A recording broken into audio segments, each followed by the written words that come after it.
মা আমি রাজুদের বাসায় খেলতে গেলাম। ঠিক আছে মা, তুমি সাবধানে যেও। রাজুদের বাসায় যেতে যেতে আমি আমাদের ঘরটা লেপে ফেলি ভালোভাবে।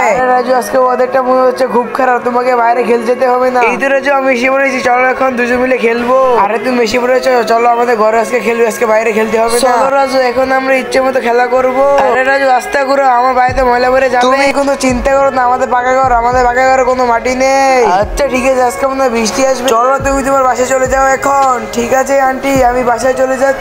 মা তুমি এখানে কি করছো? এই তো রাজু আমাদের ঘরটা লেপে দিচ্ছি। মা আমাদের বন্ধুদের বাসায় গেলে পায়ে কোনো ময়লা লাগে না, আমাদের বাড়িতে পায়ে অনেক ময়লা লাগে। মা আমাদের তো কোনো পাকা ঘর নেই, যদি আমাদের পাথর থাকতো তবে তো আমার মায়ের ঘরটা লেপতে হতো না। কি আর করা যায়, একটু খেলা করি এখন।